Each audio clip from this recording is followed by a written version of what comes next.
Élémentaire, mon cher Nico, une émission présentée par Nicolas Blondet, expert en qualité d'air intérieur. Chères auditrices, chers auditeurs d'Élémentaire, mon cher Nico, bonjour. Une nouvelle émission ce jour avec, comme vous le savez, toujours un petit peu d'actualité. On ne peut pas passer à côté, il faut aussi rester dans la vraie vie, dans le présent, mais il faut aussi, et l'émission est là pour ça, se projeter dans l'avenir au travers des expériences passées de nos invités qui vont nous amener à faire toujours mieux pour cette qualité d'air et également pour la qualité, on le sait, des bâtiments ou de toute autre considération importante. Une petite actualité ce jour, on va rappeler en France deux petits chiffres assez importants. Il y a 38 millions de logements, il y en a 20 millions qui ne sont pas avec de la ventilation ou peut-être une qualité de l'air pas forcément suffisante ou des considérations qu'il faut aller chercher pour les améliorer. Et sachez que quand votre système de ventilation il est assez ancien, il faut peut-être se poser la question que depuis quelques années, les systèmes qui permettent aussi de générer ce renouvellement d'air et d'apport d'air neuf qui est extrêmement important pour être mieux, on va vers des économies d'énergie de fonctionnement pur qui peuvent aller jusqu'à 5 à 6 fois moindre. Donc c'est aussi quelquefois un petit investissement supplémentaire avec le temps qui est là que pour notre santé. Alors pour cette santé, quand on a fait aussi le renouvellement de l'air dans un logement, là c'est une expérience qui date d'hier soir pour ma part, une personne qui a renouvelé chez elle, ils étaient en ventilation naturelle et ils ont mis de la ventilation notamment par insufflation et avec de la mesure de CO2 permanente, et la machine est pilotée de cette manière. Et il faut savoir que cette personne, Françoise, elle a des soucis de santé auxquels on s'attend pas, où on n'a pas de conscience la plupart du temps, des contraintes ne sont pas visibles, comme l'air qui est invisible et qu'on veut rendre visible ici sur ce plateau. À savoir, c'est une personne qui est atteinte de leucémie et du coup son corps lui donne des sensations permanentes de passer d'un chaud, d'un froid et de pas faire de régulation convenable, et c'est un réel inconfort et quelquefois une vraie gêne, et plus qu'une vraie gêne pour elle.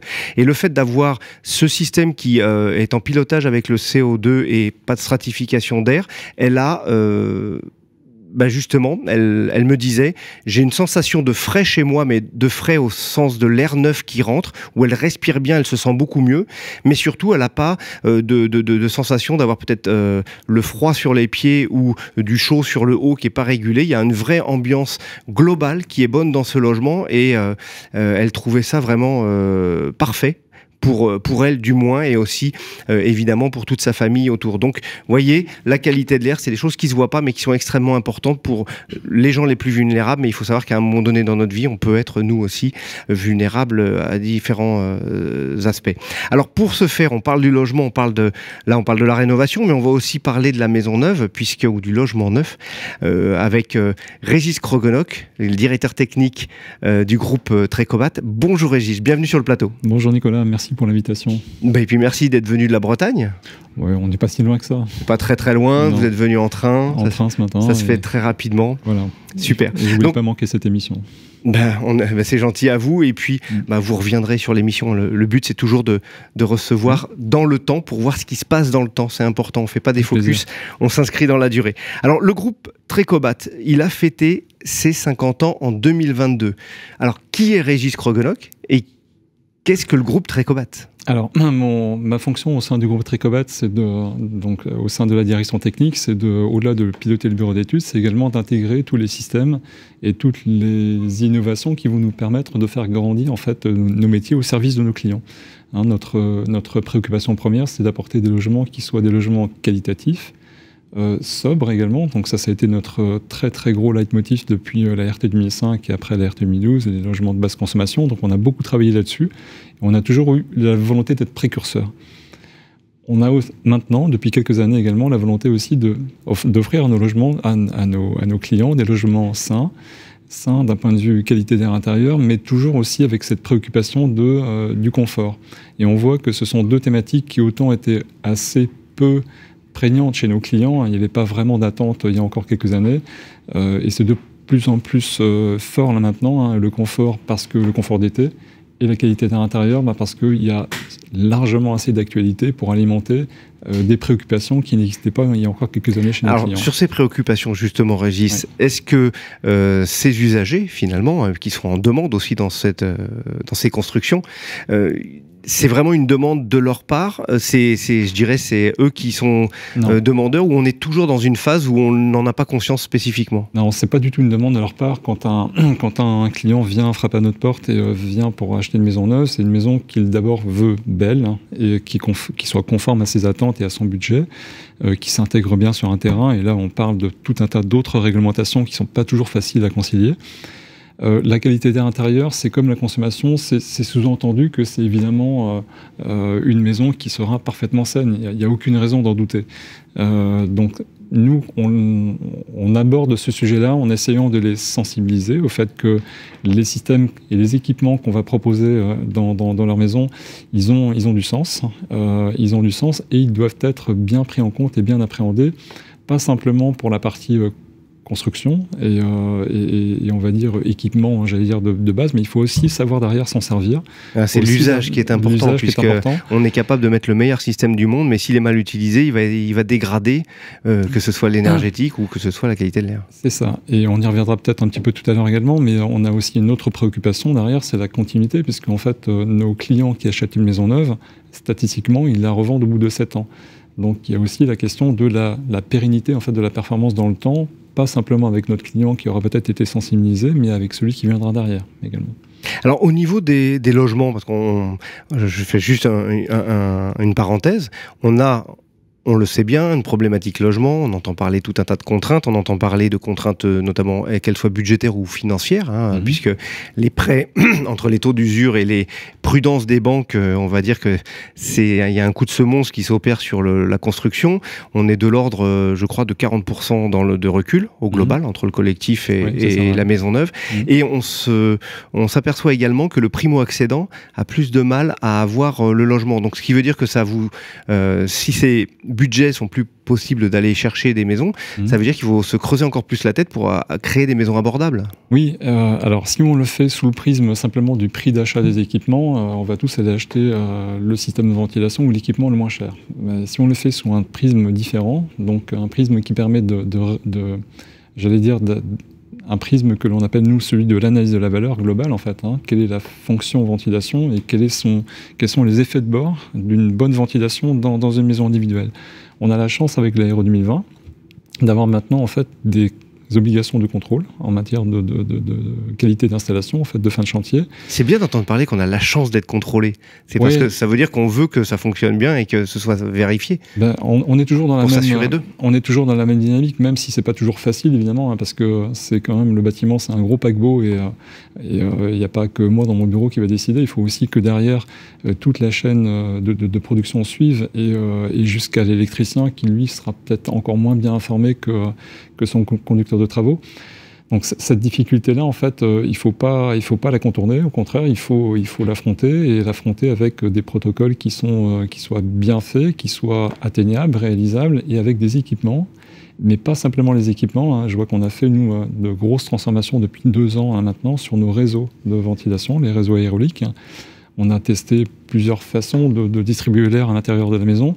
Et puis, avec des bons partenaires industriels également, on a réussi à trouver des équations qui ne sont pas forcément plus chères, mais qui, en termes de performance et surtout également de mise en œuvre, sont simples et apportent toutes les garanties sur la classe étanchéité des réseaux notamment. Alors vous parlez de performance, Régis, justement par rapport à assez fondamentaux, les bénéfices pour les usagers, on le voit bien, et on échangeait que finalement la ventilation c'est le parent pauvre, je dirais, de la valeur d'usage, des valeurs d'usage du logement, et on veut la sobriété énergétique, de la perméabilité à l'air, mais surtout, justement, vous avez regardé ce qui se passait, ce qui se faisait en termes de système de ventilation, quels étaient un petit peu leurs avantages et aussi leurs contraintes. Pouvez-vous nous faire un petit point sur cela, puis on parlera, je pense, de Comépos après, puisque c'est associé. Oui, alors, quand je dis l'analyse de la valeur, en fait, quand on achète un équipement qui est très basique, très pauvre, et quand on n'est pas très vigilant également sur la qualité de mise en œuvre,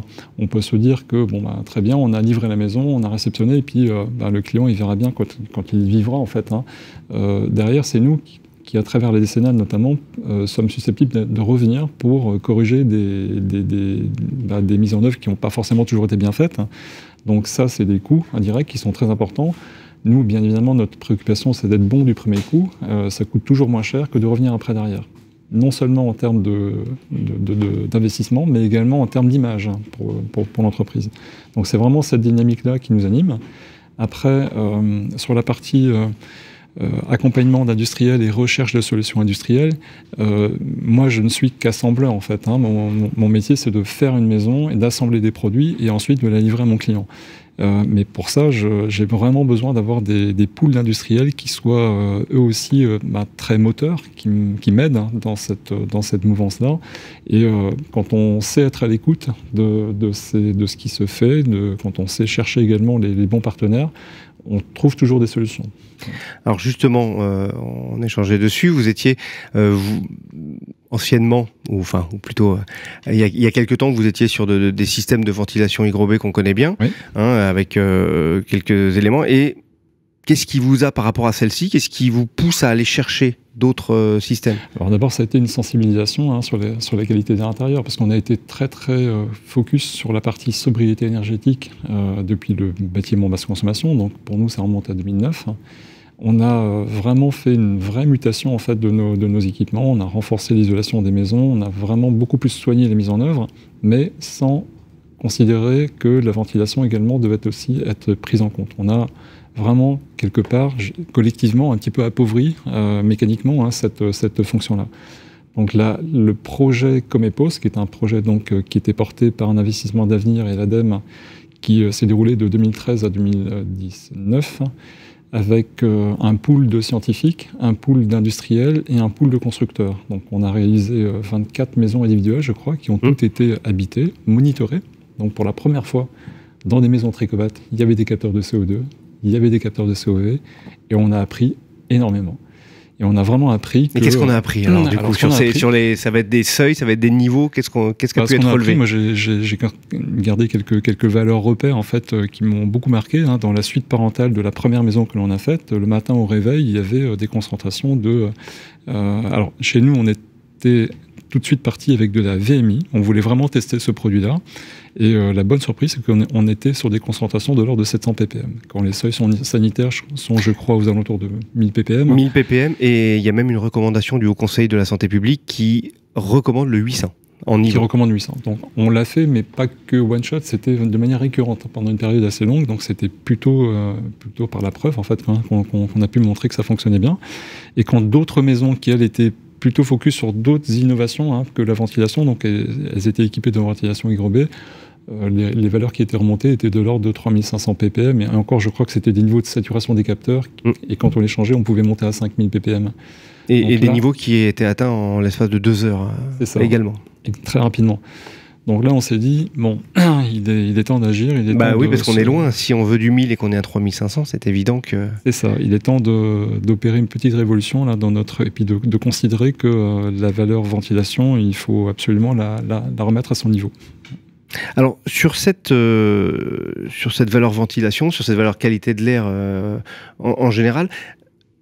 c'est toujours bien de savoir, avec le temps, vous avez des retours peut-être du confort ressenti de la part de des personnes qui ont eu des maisons équipées ou... Objectivement non. Objectivement non, c'est quand on va chercher les informations, quand on va sonder les clients, et on a aussi parmi nos clients des collaborateurs qui construisent, donc avec eux c'est beaucoup plus facile d'échanger évidemment, mais globalement c'est pas un sujet qu'ils retiennent. Pourquoi? Parce que comme je le disais tout à l'heure, en fait, c'est induit quelque part. J'achète une maison neuve, c'est que forcément la qualité d'air, elle est bonne. Elle doit y être. Pourquoi venir m'interroger, me demander si elle est bonne ou pas? Peut-être que j'ai un doute. Donc non, elle est forcément bonne, donc j'ai pas vraiment de retour à ce niveau-là. D'accord, donc on est toujours... Par contre, j'ai la vraie satisfaction de mon côté d'avoir livré une maison saine. Voilà. Ça, c'est saine, et pour 2 années également. Donc ça, c'est la fierté de notre métier de constructeur, de pouvoir enfin se dire que cette partie-là, on ne l'a pas oubliée non plus, elle a vraiment été bien appréhendée. Donc en fait, le rôle du constructeur, comme celui de l'installateur, il est beaucoup plus ouvert et il nous projette beaucoup plus loin que celui qu'on peut imaginer. C'est-à-dire, je ne vais pas monter des briques, je ne vais pas monter un toit, je ne vais pas faire de l'isolation, je ne vais pas mettre de système de chauffage et de la ventilation, mais en fait, toutes nos actions pour la pérennité du bâtiment et également pour l'état de santé des occupants, puisqu'il faut y faire attention. Je le disais tout à l'heure, vous venez de la Bretagne, il y a une problématique sur le radon également, qu'il faut s'assurer qu'il ne rentre pas dans le logement, puisqu'il a un potentiel cancérigène avéré et assez élevé. Donc tout ça fait que, pensons-nous tous en tant qu'installateurs ou personnes du bâtiment, de dire mes actions d'aujourd'hui vont amener très loin, donc il est important à minima de s'y intéresser et de creuser.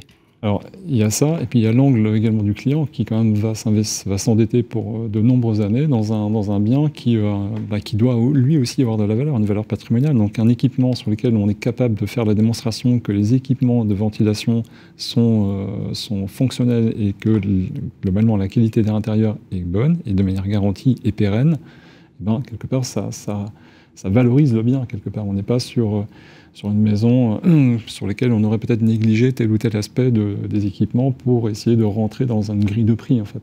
C'est pas du tout notre approche, et je crois que ça l'est de moins en moins pour l'ensemble de la profession, parce qu'il y a vraiment eu une prise de conscience après Comépos. Il y a eu également cette réglementation Euro 2020 qui est en train, là, concrètement, sur les premiers chantiers qu'on est en train de livrer, ça y est, on a les premiers contrôles de ventilation de fin de chantier. Et on en apprend, et on va continuer à apprendre à travers ces contrôles-là, à s'améliorer, à identifier des points de faiblesse que l'on ne connaît pas forcément aujourd'hui. Donc on est au contraire demandeur de ça, en fait. Et donc justement, vous parlez du mot apprendre, c'est toujours important, puisque dans nos métiers, tout au long de notre vie, on apprend tous les jours. Donc ça veut dire également que toutes vos équipes sont sensibilisées. C'est combien de personnes le groupe Trecobat? Je ne sais pas si on l'a dit tout à l'heure. Alors il y a 80 conducteurs de travaux, et le groupe, ça représente à peu près un peu plus de 500 personnes aujourd'hui. Donc 80 conducteurs de travaux, mais derrière ça, il y a un réseau de sous-traitants électriciens, et notamment si on parle de ventilation, qui est aussi très conséquent. On a ce devoir-là, nous aussi, également, d'amener tout le monde, en fait, mais de s'assurer qu'on ne laisse personne sur le bas-côté non plus. Donc on met en place des supports de formation, on fait avec nos partenaires industriels également des formations in situ pour la mise en œuvre des installations également. Tout cet accompagnement-là, on l'a vécu à l'époque du bâtiment basse consommation, quand on nous demandait pour la première fois de faire des bâtiments étanches. Ça ne s'est pas décrété du jour au lendemain. C'est sûr. On sait, et on a l'expérience maintenant pour dire à peu près par quel chemin il faut aller et quel est le taux d'effort également qu'il faut y associer pour pouvoir embarquer tout le monde. Alors justement, ce chemin, ce taux d'effort, vers où nous allons, on va terminer par des points de regard vers l'avenir. Ouais. 2 points.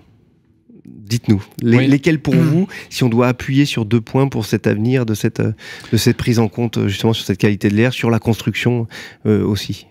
Alors, un point auquel je pense spontanément, c'est la partie pilotage du confort intérieur. En fait, finalement, ce qu'on promet, ce qu'on doit à nos clients, c'est une bonne qualité d'air et un confort intérieur. Or, on sait très bien que le confort, c'est le générateur de chauffage, son type d'émetteur, mais c'est aussi l'hygrométrie de la maison, en fait. Moi, je pense que... L'hygrométrie, pour tout le monde qui nous écoute, c'est le taux d'humidité. Niveau d'humidité dans un logement qui doit être entre 30 et 60%. Et qui n'est pas forcément uniformément réparti non plus, et pas toujours à la même heure de la journée. Et en fonction on voit bien à travers des comportements et des scénarios d'usage de la maison, selon qu'on a des clients qui sont retraités ou jeunes actifs, c'est pas du tout les mêmes usages. Et selon si on prend une douche très chaude et très longtemps, ou si on est un peu plus frugal, qu'on la prend quasi froide et quelques minutes. Moi, quand je vois ça, je me dis que demain, en mettant peut-être quelques capteurs intelligents dans la maison, donc pour la mesure d'hygrométrie, pour la mesure de température, on les a déjà, des sondes de température, et aussi, pourquoi pas, pour du CO2 ou du COV, on commence à en avoir avec notre partenaire industriel de VMC, là, aujourd'hui. Eh bien, pourquoi pas essayer d'agréger ça, cette data-là, de l'agréger pour en faire pour améliorer et optimiser le pilotage du confort intérieur. Je pense et intégrer également aussi les comportements de l'usager, en fait. On sait que les comportements sont extrêmement variables, on l'a dit tout à l'heure. Je pense que d'un point de vue algorithmique et pourquoi pas également d'un point de vue intelligence artificielle, il y a un potentiel là qui me paraît vraiment intéressant à exploiter. Vraiment intéressant. Donc, alors qu'aujourd'hui, on est peut-être encore trop sur des approches par silo. Le fabricant de pompe à chaleur, il va regarder sa régulation, son thermostat, sa température intérieure, et c'est tout en fait. Il y a de plus en plus, on le voit aussi, les industriels entre eux aussi commencent à parler de ce qu'on parle de couplage énergétique ou de couplage de fonctionnement entre différents systèmes. On va retrouver des pompes à chaleur couplées même avec de la ventilation et récupération énergétique. On a des puits climatiques plus, je dirais, plus facile à mettre en œuvre maintenant, ou se dire tout simplement, peut-être on peut prendre un peu plus côté à l'ombre l'été, l'air qui rentre, et puis le prendre sur la toiture en plein soleil l'hiver pour gagner. On peut le rappeler, si on gagne 1-2 degrés, c'est déjà beaucoup pour être mieux dans le logement, surtout dans les surchauffes d'été. Alors ça, et puis le deuxième sujet, c'est pour moi, le point important également, c'est garantir la pérennité du fonctionnement des équipements que j'ai vendus à mon client. Donc la garantie de performance, c'est un sujet sur lequel on peut travailler, je pense, à travers le digital. On a développé en fait une application client qui s'appelle Nestor, qui fonctionne très très bien. On a un taux d'utilisation à 98% des clients Tricobat qui l'utilisent en fait pendant la phase construction, mais aussi après. Donc ça embarque le carnet numérique du logement, mais ça embarque également des objets connectés. Et on pourrait tout à fait imaginer demain un service qui vous permet, donc un service rémunéré, évidemment, comme on paye aujourd'hui un contrat de maintenance pour sa pompe à chaleur, eh bien, d'avoir un service un peu plus étendu qui intègre également la garantie de performance de la ventilation, tout simplement. Mais surtout qu'un entretien de ventilation, normalement, on est censé le regarder une fois par an. Donc ça packagerait, et ça permet aussi, si on a une visite pour la PAC, d'avoir ou pour d'autres systèmes, de l'avoir avec la ventilation, et d'éviter de payer plusieurs déplacements de celui qui fait la maintenance, et ce qui est un vrai frein pour les usagers. Tout à fait, et le point justement, c'est que des machines, des équipements connectés, on en voit de plus en plus à travers notamment les équipements de pompe à chaleur, donc connectés aux stations techniques, qui permettent de faire des diagnostics très précis à distance, voire même d'intervenir à distance. Et s'il faut faire un déplacement d'un technicien, de faire venir quelqu'un qui sera qualifié et avec la bonne pièce de rechange. Pourquoi pas intégrer également dans ce périmètre-là la ventilation, ça aurait beaucoup de sens en fait pour moi. Et ce ne serait pas forcément si compliqué que ça à mettre en place. Non, et on pourrait, en termes de valeur d'usage, encore une fois, c'est bien de décréter, de mettre en place un carnet numérique de logement, et je pense que c'était une très bonne idée, c'est essentiel. Mais moi, j'en appelle peut-être à aller encore un peu plus loin, mais ça viendra des industriels qui nous apporteront des solutions demain de ventilation connectée, non pas simplement pour l'usager, parce que ça aussi c'est important, mais aussi pour les stations techniques. Et on terminera sur ce mot-là. On va progresser tous ensemble finalement. On va continuer. Bravo encore au groupe Tricobat pour tout ce qu'il fait, parce que je pense qu'on pourra en parler pendant des heures. Merci Nicolas. Bon retour en Bretagne. Du côté un petit peu, vous avez aussi des entités, je crois, à Toulouse, Vendée, un peu partout. Charente-Maritime, Pays de Loire, Bretagne, mais notre cœur historique reste la Bretagne. Voilà. Et moi j'ai un petit clin d'œil parce que à faire également. C'est pas que j'ai perdu un pari, mais j'ai une reconnaissance à faire à des amis qui sont à La Rochelle, l'association de Pays Rochelais Québec, parce que j'ai quelques liens avec eux, et je leur ai promis de montrer et de remercier le Stade Rochelais pour ce magnifique match qui leur a permis de gagner la Coupe d'Europe de rugby. Et ils nous ont fait, on va parler de la qualité de l'air, on va parler de l'air évidemment ici sur l'émission, et on en parle, mais La Rochelle nous ont fait passer par toutes les phases de l'air. C'était haletant, ils nous ont coupé le souffle, ils nous ont amené, et quand on voit le hurlement qu'il y a eu sur le port de La Rochelle au moment où ils ont gagné, l'air il était au sein de tout le monde, avec tout le monde, et il nous a tous portés, et ils nous ont bien portés. Félicitations à eux, merci beaucoup Régis, au plaisir de se revoir sur l'émission, comme j'ai dit. On vous reverra et on parlera de toutes ces évolutions. Bon retour en Bretagne, à bientôt. Merci, à bientôt. Au revoir à toutes et à tous, et pour une nouvelle émission de Élémentaire. Élémentaire, mon cher Nico, une émission à réécouter et télécharger gratuitement sur radio-imo.fr, l'application mobile Radio Imo et sur tous les agrégateurs de podcasts.